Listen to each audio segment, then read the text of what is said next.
Today on episode 125 of the Deep Dives, we're going to be talking more about what happened in between the Old and the New Testament.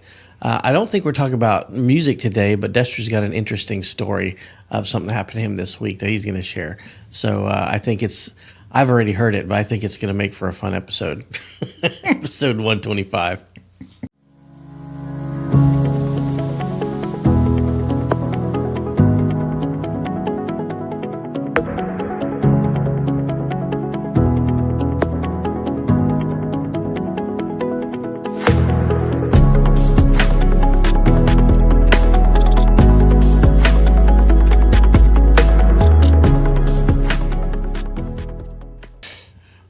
Our breakfast this morning was sponsored by one of our loyal listeners, Donna LeBrun. Nice. So Thank you, Donna. It was delicious. We want to thank Donna for that.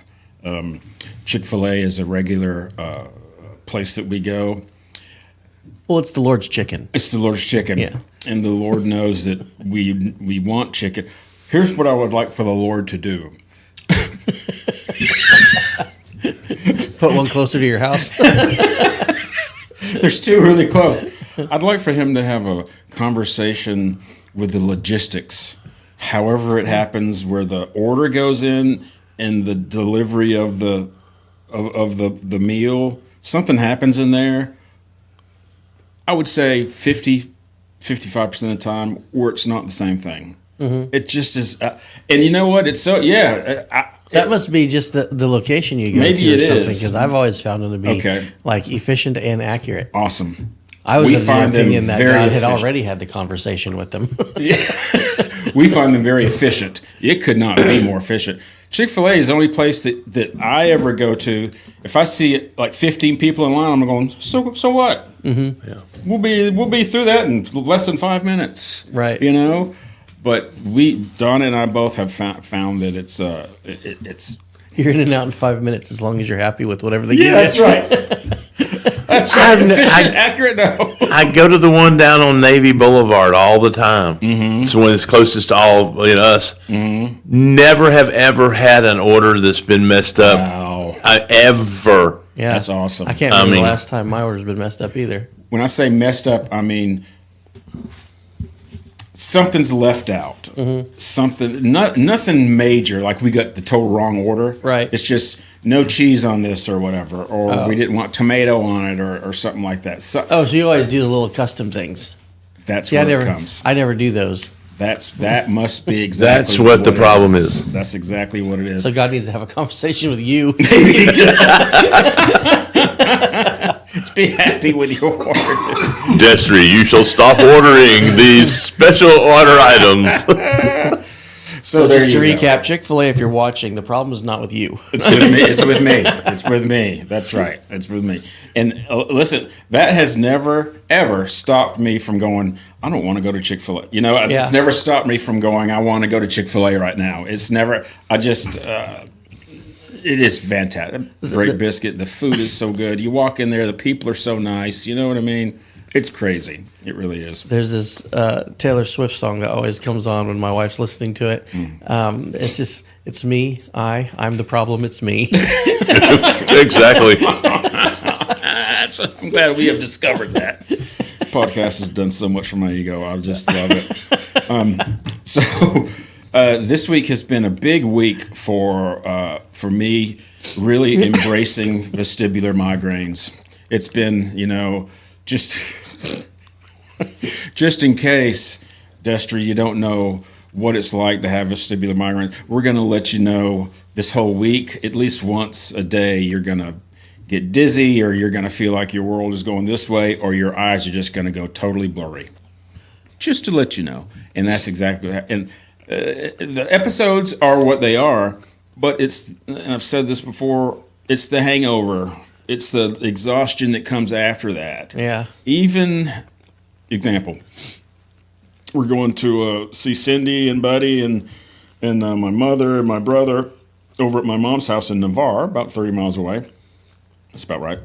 45 minutes to get there. Anyway, and Donna goes into I'm already not feeling well. And Donna stops and goes into Publix. Wait, right now or part of the story? Part of the story. Oh, okay. Yeah. Good clarification. She goes into Publix, and I'm sitting there, and I'm just bebopping. You know, I'm okay, but I'm not 100%. And I look over to my left, and all of a sudden, my vision just goes, can't see anything. It's not black. I could see light, but I could not pick out anybody if they're standing right in front of me, just because I feel like my eyes are crossed. You know what I mean? That's what it is. And from that moment on, I'm fighting with the recovery, especially whenever we went to see my family. I felt like I was 3 beers in. Not that I know what that feels like, but I'm off balance. I'm a little dizzy. I can tell my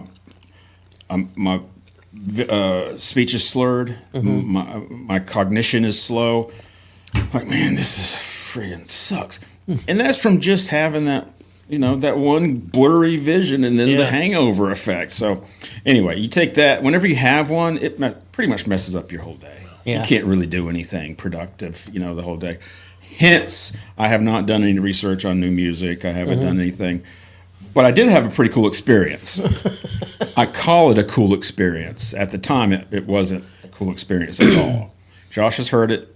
Chris has not. So Thursday at this time, last week, we were talking at the end of this show. We started talking about CBD for some reason, CBD oil or whatever. And I kind of thought, it's just a fleeting thought. Friday is whenever we're going to go visit our family, visit my mother that I've already talked about, and family. And I wonder if I tried some CBD oil or gummies, would it calm me down so I don't get excited and have an episode? Because whenever my heart rate goes up, if I'm excited about something, it tends to happen. And CBD is the compound that doesn't give you a high. Right. It has other effects. Like some people, it's a calming effect. Some people, gives them a little bit of energy or whatever. Right. But yeah, it's not the component of it that makes you high. That's exactly right. That's THC. And the last thing I want to do is have THC in my body, because the last thing I need is more dizziness and more whatever that's not happening, thinking it's I don't want that at all. Yeah. And I've tried CBD oil once many, many years ago, and it had a little calming effect, I believe, enough to where I would buy it again. So anyway, I on a whim, I stopped on the way home from last Thursday and went into this place that I know sells CBD oil and gummies. I went in and talking to the guy does not speak English. He's Indian from India. Yeah, Indian from India. And so he's speaking with me. He's answering, As opposed to an Indian from, Dubuque, Iowa. I don't know. I don't have a good history of giving people, like African American from England. Yeah. My brother-in-law buddy got down on that one. He's like, how can that be? Anyway, so this guy seemed to be, and he sounded like he was from India. He reminded me of a lot of people that I know were from India that I've known. He looked like them. So that's all I can really say at this point. So I said, I'd like to get some CBD oil. And he's answering me with monosyllabic answers. I don't know what he's saying. I don't think he knows what he's saying. But I think he's confirming what I'm saying. Right. Yes. So he brings up something. I said, look at it. Yeah, CBD. Good. I said, and I looked at the counter, and I said, "What about these?" Because it was, I don't know, it attracted me more, or it has a different flavor, or whatever. He brought it up. I saw that it was a different flavor, banana strawberry. Awesome. I like banana. I like strawberry. Good. Get this one. The other one I looked, it didn't have a flavor on it. There was no flavor on it. I'm thinking, well, I'll try banana strawberry. In my card, got it, brought it home. And I was about to sit down, and I took about a third of a bite of this gummy bear. And it's not a bear. It's just square. It's a square, spongy texture of a gummy bear. I took it, and I sat down. I started getting tired, thinking, yeah, it's about 2 o'clock. Maybe I'll just lay down. feels like it's working. Maybe I took too much because I'm feeling pretty tired. By the time I stood up, I'm going to sneeze. You might need to turn my mic off. by the time I stood up, I turned to the left, I crawled on the bed, and I knew something was definitely wrong. I started getting this old sensation that I used to get in high school and college. Mm-hmm. And I just started looking around going, man, this can't be right. This can't be. I'll go ahead and go to sleep.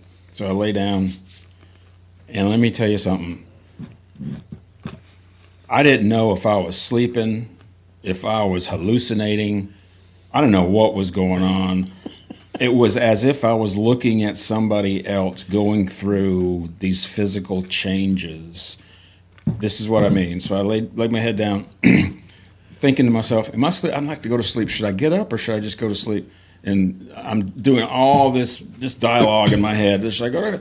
And I said, well, I'm breathing. I'm breathing as if I'm about to go to sleep, because I remember Donna telling me that when I'm about to go to sleep, I have this certain cadence and depth of breath. And I'm doing that same. I'm doing exactly what she said. Okay, well, I'll just stay here then. And then I start breathing real deep. And all this is going through my head. I'm analyzing what is happening to me physically. And Did you really want to listen to Grateful Dead? no. Overall, this was not a pleasant experience. Okay. It was not at all a pleasant. I was very anxious, but only in my head. If Right. you were sitting right next to me, you may have seen something in my face, but I wasn't up doing this or anything. Yeah. Nothing physical, but it was all in my head. Analyzing my breathing, and then next thing I know, I was asking myself again, am I sleeping or not? But Chris, this is what was up. I had rapid eye movement from left to right. I felt my rapid eye movement going, and I realized I am asleep. But I'm having a dialogue with myself. Wow, this is cool. I didn't say it was cool. I said, this is weird. I must be asleep because I'm having this massive rapid eye movement. So I walked myself intellectually through the stages of sleep, as if I was looking at a screen, reading out the physiological changes that were going on. And I remember in abnormal psychology, I think it was abnormal psychology in college, I remember learning about the stages of sleep, and REM being one of them, REM sleep. Anyway, so I finally got up, and I sat there, and it took at least 4 hours after I woke up for this stuff to be gone. Mm-hmm. Sitting in front of the TV, next thing I know, I'm exhausted because I am so enthralled in what is going on. I'm watching whatever it is, and I am intent on. It's like I'm living it, and that all this is very similar to what I remember whenever I participated in this stuff voluntarily in high school and college. It was all like that, but I didn't want it to be there. Yeah. I didn't want it to happen. I wanted this stuff gone. Donna texted me. She texted me, and I have Rod Stewart hot legs whenever she texts me, so I knew it was her. My phone is behind me, and I'm I so hear confused. her ringtone is hot legs. Oh, okay. By Rod Stewart. Gotcha. By I thought Rod that's what Stewart. came up. Like So I know it's her. that's your nickname right? for her. No, I know it's her. So I get paranoid. It's like she's gonna know. She's gonna know. Todd's gonna know. Todd's gonna know. I pick it. I finally get. Natural, it's the cops. I know. That's what I'm saying. It was a unreasonable, irrational fear. Because earlier I had thought about calling her because I knew what was happening. I knew that I got the wrong gummies. Go ahead, Chris. You have a question, and I want to answer it so bad. What is it? Okay, if you got the wrong gummies, Yeah. okay, that's an issue within itself. Yes, it is. Because for the THC, you technically have to have a prescription. That's exactly right. That's what I told John. Yep. And I'm like, Right. In Florida. in Florida, well, he's in Florida. Right, right. You know? Yep. So therefore, the this guy just either not know or not care. Or maybe he made a mistake too. He could have made a mistake. Those are the three options, right? Or he just assumed you had a card or something. He never asked for a card. And I went in thinking, there's no way I never thought I'd get the wrong thing because I Right. don't have a card. Yeah. For sure they'd ask me for a card if I was, Yeah. if I wanted to get THC, for sure they would. But you assume. physically have the remainder, right? Does it say THC on? Yes, it does. Okay. Clean as day.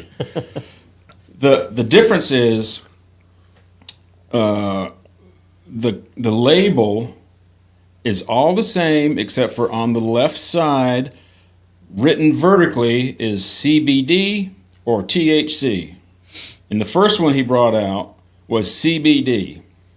The only thing I can think, the second one he brought out that I liked the flavor of, I looked at it, assumed it was the same thing, and didn't read THC. I saw it and I just assumed it was CBD.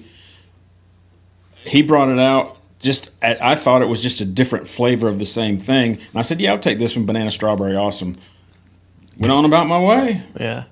It So- was THC clear as day, man. This is a funny thing about, I don't know if this is like the guy's brain and food labels or whatever, but this happens to me all the time. I'll be grocery shopping and I have a list from my wife of what to get, and like say it's sour cream. We like the regular sour cream. We don't like the fat-free sour cream. We like the regular Greek yogurt. We don't like the fat-free Greek yogurt, that kind of stuff. Yeah. And so I'll pull one off that I see, okay, this is the regular one. I pulled off, oh, wait, this almost exact same scenario.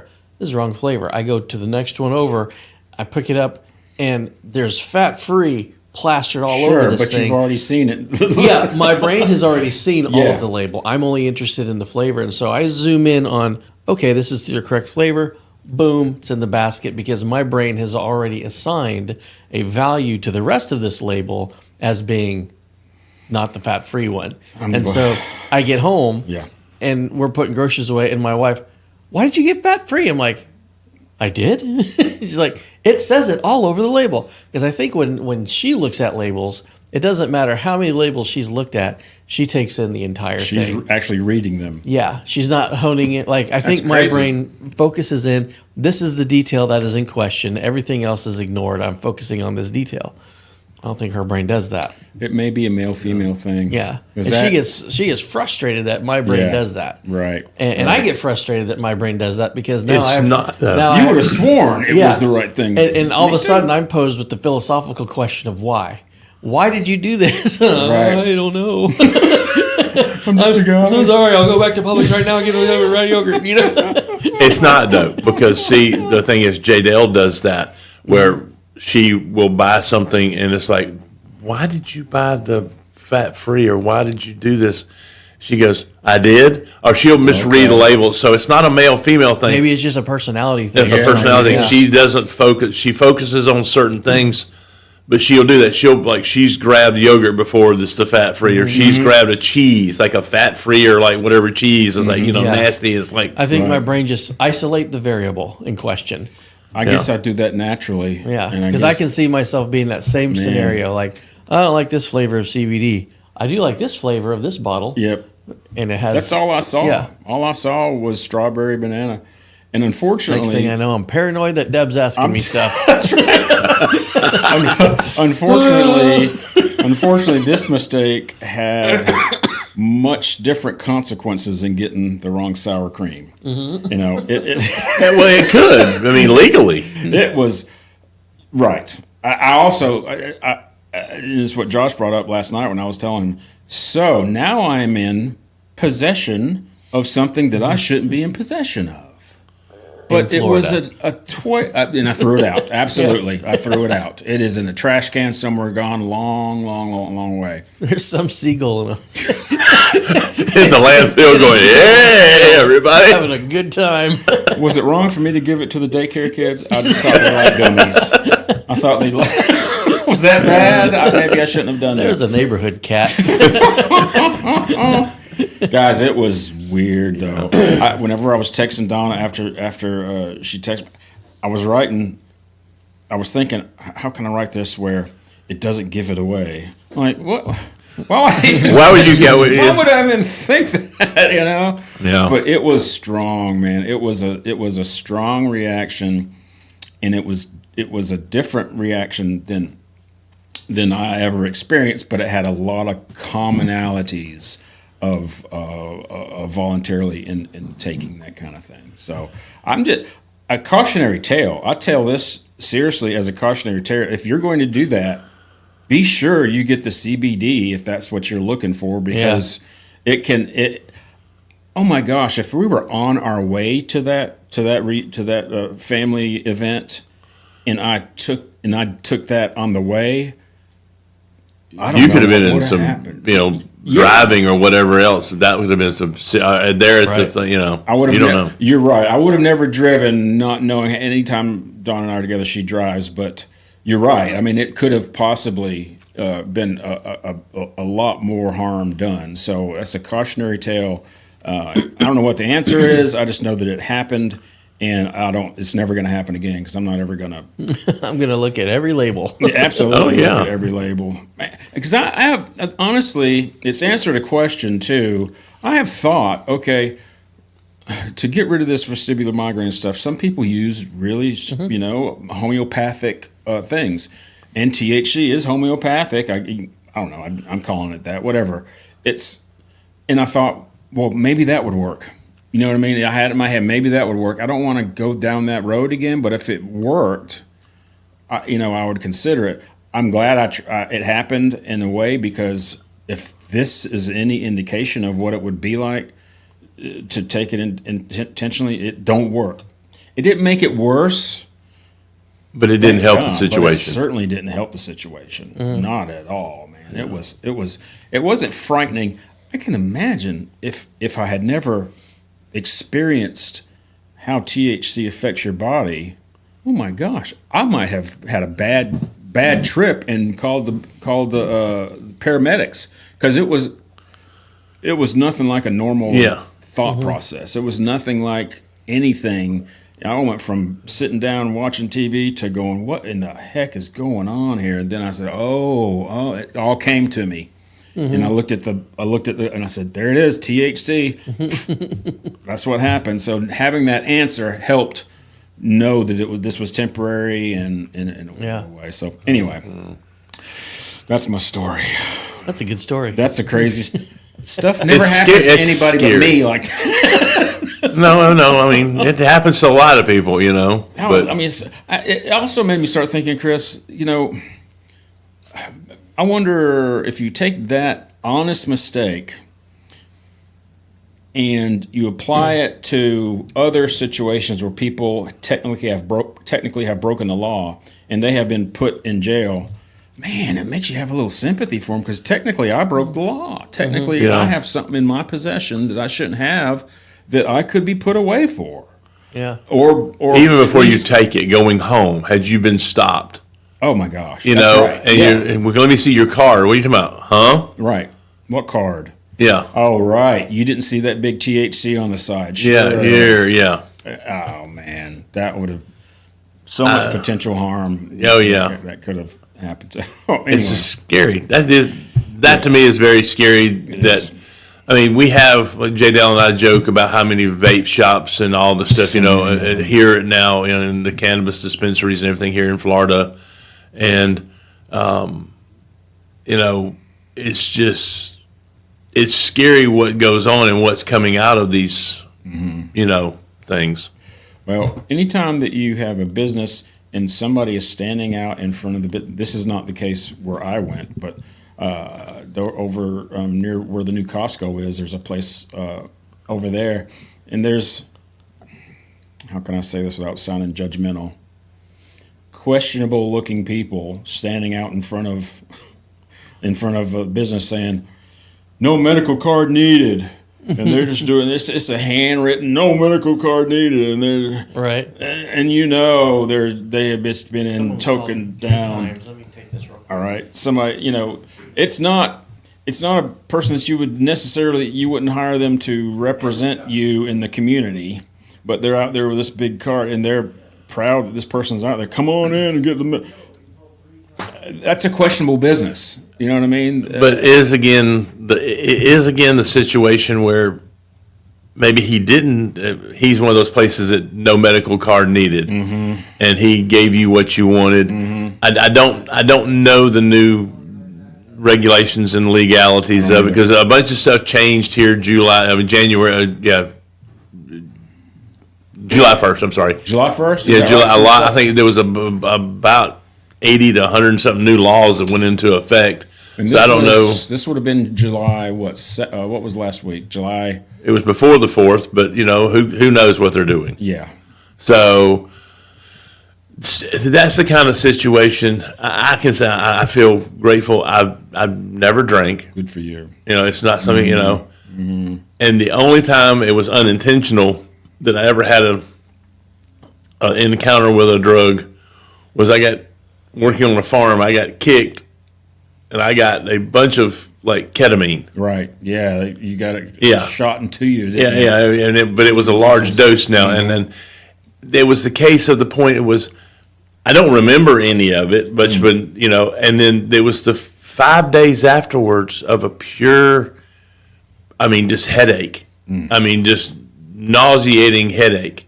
And I was like, if this is what people get high, I can understand why they stay on the drug. Yeah, right. But this is horrible. It is. It was. It's one thing. Yeah. It was terrible. And I don't think there's any coincidence in that happening. And the week after that, I'm having these episodes. Once a day at least, I have these episodes. It can't be. It can't be. Did that affect you in a mental, not a mental state, but did it affect your chemistry? Physically in your brain that's now bringing these on. So that's actually something that maybe you need to mention to your doctors or something. Sure, could be. But cautionary tale: be careful. Read the labels. Yeah, read your labels. Read your Don't labels. get fat-free sour cream. Man, oh man. Don't do if you're gonna make a mistake, get the wrong sour cream or get the wrong yogurt or whatever. But be careful with other stuff. You got lucky, I think. I did. You got lucky. I did get lucky. I'm glad that I was safe. You know what I mean? I was at home. I was in my safe place. I had Donna right there on the phone if I needed her. And Rod Stewart hot legs. Yeah, I had Or hot whatever. legs sitting there right. And when I needed her, it would have been maybe fun to have her come over, maybe video me or something.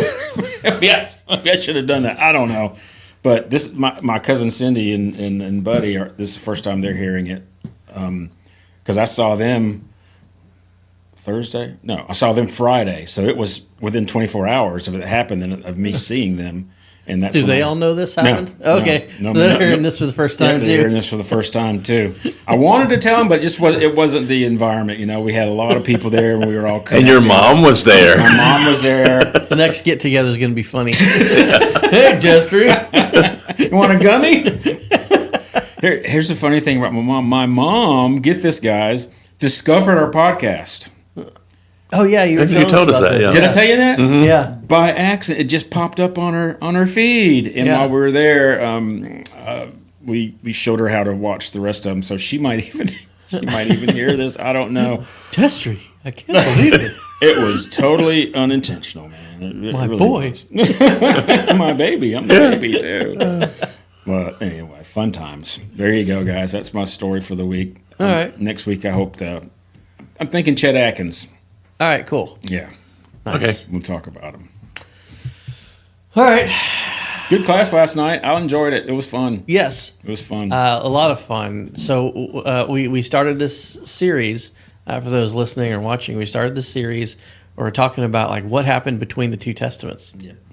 And one thing that's super fascinating to me is how, growing up, reading the Bible, I've been in church ever since, I've been in church since before I was born. As a fetus. Yes, because there is a picture of my mom and dad at a church work Saturday, and my mom standing there with overalls just as pregnant as Oh, she my could be, gosh. standing next to my dad. So How about that? that was me. And growing up in church and reading the Bible and being in Sunday school all my life and all this stuff, there's still a lot of stuff that escaped me that as an adult going through this and learning a lot of this stuff for the first time, it absolutely blows my mind. Like for example, one of the biggest I think one of the biggest challenges to understanding just the arc of the Old Testament is the realization that the books aren't in order, and nor can they be in order because a lot of them are happening simultaneously, and especially what's mind blowing is what's going on during the time of Esther, Ezra, and Nehemiah, because those are all like those all have overlaps to them, and one of the fascinating things is like while Ezra is going on, you have Haggai and Zechariah prophesying to those people. While Nehemiah is going on, you have Malachi prophesying to those people, and but that's not the way it's presented in the list of books in the Old Testament, and and unless you know that, if you're just reading through the Bible from front to back, you're jumping ahead, skipping back, hitting multiple things at once, and none of it makes sense unless you first approach it knowing like where all these books of the Bible fit in with each other. And what's so interesting about what we're doing in our small group right now is we took Daniel 11 and use that as sort of our springboard into the time between the Testaments, because Daniel 11 talks about this coming world leader. So Daniel is during the Babylonian and Persian empires, and so about 550 years or so BC, he starts talking about this world leader that's going to come on the scene, and he's going to be super powerful. But when he dies, he's not going to have any heirs, and so his kingdom is going to be split amongst four people. And there's in two of these resulting kingdoms are going to be the focus of Daniel 11. It's going to be the kingdom of the north and the kingdom of the south. And he starts going through like the kingdom of the south is going to do this, and the kingdom of the north is going to do this, and then they're going to interact with each other in this way, and then a new king will come up, and he just starts for the entire chapter starts saying in advance everything that's going to happen in what we know of later as the Seleucid and the Ptolemaic Empire after Alexander the Great dies. In great detail. So much detail that when people look at the book of Daniel, the consensus often is, well, Daniel 11 was probably written in the 1st century BC, not the 5th century BC, right? It's so accurate that a lot of people think it was written after all those events. Mm-hmm. Now that's been disproven. It was actually written during the time of Cyrus, but the events that he starts describing are far in advance of them actually happening, and so it served to people who are living at that time and are students of Scripture.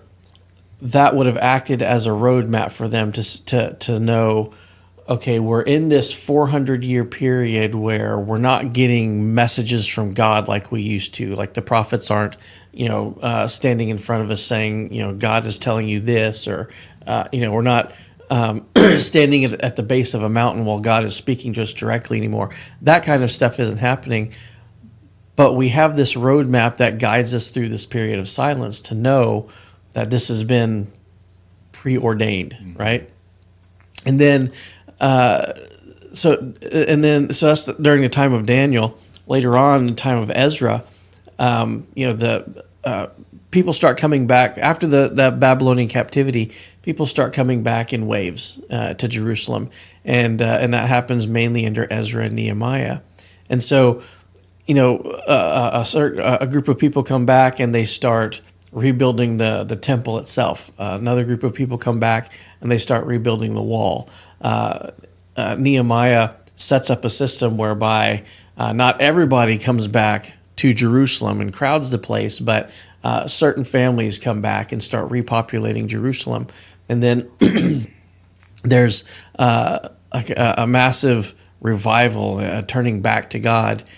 And during all that stuff, like during Ezra, you have Haggai and Zechariah addressing the people that are coming back during Ezra's time, and during Nehemiah's time, the people that do come back as the temple is coming back into use. There's this sentiment that starts to grow that's beginning to reject once again the things of God and the practices of the tabernacle and the holiness of the Sabbath. And it's the same story where the people come back, they're fired up, but then they fall away. And and that happens in Nehemiah 13, and Nehemiah has to address that. Well, at the same time, Malachi is addressing that. So Malachi, the last book of the Old Testament, is addressing the stuff that's happening in Nehemiah chapter 13. And he reminds them. He said, let's compare these two nations, Israel, which now is called Judah, but the nation of Israel and the nation of Edom, both come from the same roots. Both come from the sons of Isaac. Abraham, Isaac. Isaac has two sons, Jacob and Esau. Esau becomes the Edomites. Jacob becomes the Israelites. And he reminds them. He said, Edom, they turned away from God, and their cities were destroyed, and they came back and said, we're going to rebuild, and their cities were destroyed again. And their destiny is that their cities are going to be laid waste, and they're going to remain that way. Israel's done the same thing, except, and they've come back to rebuild, and their cities have gotten destroyed and all that stuff. However, there's a difference.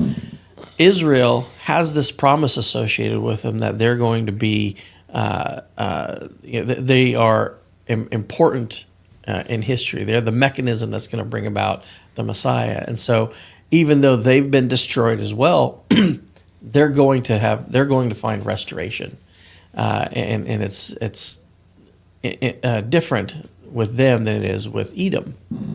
Malachi reminds them of this.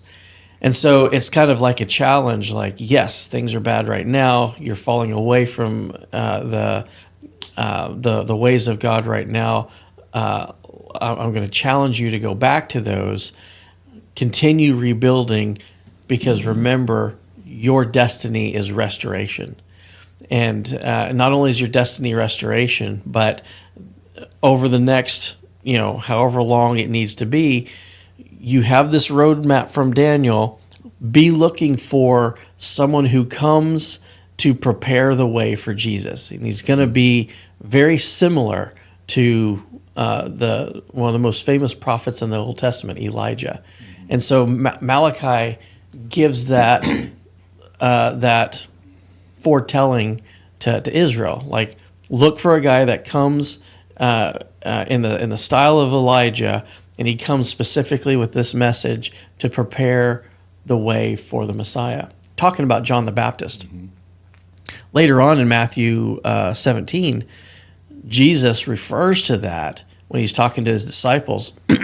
And because this is right after the Transfiguration, Peter, James, and John start asking Jesus about, what just happened, and then ask him, like, why did the Old Testament say that Elijah is going to come? And Jesus starts telling them, reminding them of this thing back in Malachi about, Elijah's going to come and prepare the way. And then his description, his conversation with them concluded with the disciples acknowledging or realizing that he wasn't talking about Elijah like coming back from the dead or reincarnating. Mm-hmm. He was talking about John the Baptist. Right. And so John J the B. Yeah, J the B, J to the B. But so John the Baptist, he was the person that Malachi was talking about, saying, like, keep an eye out for this guy, because when you see this guy come, know the Messiah is coming right after. Mm-hmm. Jesus even criticized the Jews at the time. He was like, you missed that sign because you killed John the Baptist. Yeah. And so Anyway, so we have this 400-year span between that message from Malachi and the opening of the book of Matthew. And for that 400 years, in hindsight, we say the word 400 years kind of flippantly, like, yeah, it's 400 years, But you think about that from their perspective. We just celebrated a 250-year anniversary of the United States, and we think back to 1776. Like, that is a long time ago. How much stuff has happened between 1776 and today? And that's, a little more than half of the time span that Israel encountered between the testaments. And so we have writings from Jewish people that occurred during that span of time. It's often called the Deuterocanon or apocryphal. Deuterocanon is just a word that means second canon. So we have like the canon of Scripture, and then we have the Deuterocanon, which is second canon. It's in Protestant Bible, it's not considered the canon of Scripture, but it is in a lot of ways considered historical, or this is what the Jews were struggling with during that time. So it's a relevant text. Yeah, it's relevant, even though it's not Scripture. Yeah. Because this was still something that was indicative of the times. So that's kind of what we've been going through in our small group, and we're talking about the book of First and Second Maccabees, because that passage in Daniel chapter 11 that talks about the Seleucid and Ptolemaic kings, those are talked about in more detail in the books of Maccabees, and what it is these Greek empires, which the Seleucid Empire was the portion of Alexander the Great's kingdom that was where modern day Israel is, and like that area of the Mediterranean was the Seleucid Empire. And that was called the Kingdom of the North in Daniel chapter 11. The Kingdom of the South in Daniel chapter 11, it was the Ptolemaic Empire. And if you Google Ptolemaic dynasty and you look at the kings, they all have those Egyptian headdresses on, because this was Egypt. This is the southern kingdom. The Ptolemaic Empire was Egypt. And so you have these two kingdoms that are interacting with each other and sometimes fighting with each other and sometimes not. And here's the old kingdom of Judah, the Israelites, who are stuck in that. And one of the things that the book of Maccabees opens up with is, here's Alexander the Great, here's his four kingdoms. These two kingdoms in particular keep fighting over the land that includes Israel. But at the same time, there's all this pressure on the Jews to forsake their religion and assimilate into the religion of the Greeks, which means, sacrificing to Zeus, claiming loyalty to the Seleucid kings or the Ptolemaic kings or whatever, rejecting their Hebrew scriptures or the law of the Old Testament. Not practicing the Sabbath or circumcision or sacrifices, all this stuff. Like there was an intense amount of pressure on them to forsake all of that and just become Greek. And a lot of Jews were fine with that. A lot of Jews were like, this is the easy way. Every time we try to resist, it's hard for us. So we're just going to assimilate, and we're going to reject our God, reject our scripture, reject our laws, whatever, and we're just going to become Greek. But there was another group that wanted to remain loyal to God, and they found themselves at odds with the empire at the time. And so you kind of have like the empire and the rebels. I keep going back to Star Wars for some reason. But as Maccabees opens up, it talks about that disagreement or that tension between the Jews and the Seleucid Empire. And it gets to a heated point, which is where we stopped at last night, where in Daniel 11, it ends at this one king in particular who desecrates the temple. And in Maccabees, we read about that. This guy named Antiochus IV, he is also called Antiochus Epiphanes. He was a Seleucid king, and he was trying to pressure everyone to reject their beliefs and become Greek, and even like made it illegal to practice Judaism and all this, and ended up in a conflict between his armies and the Jews, and resulted in a lot of deaths, a lot of people running.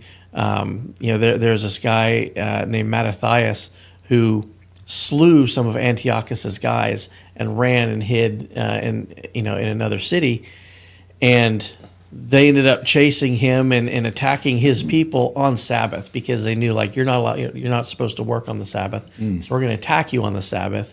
And they ended up killing a bunch of people. And Mattathias kind of had to realize, like, yes, we want to remain loyal to God, but they kind of have this like secret weapon against us, where they know we're not going to work on the Sabbath, so they're only going to attack us on the Sabbath, and we can't just let that happen.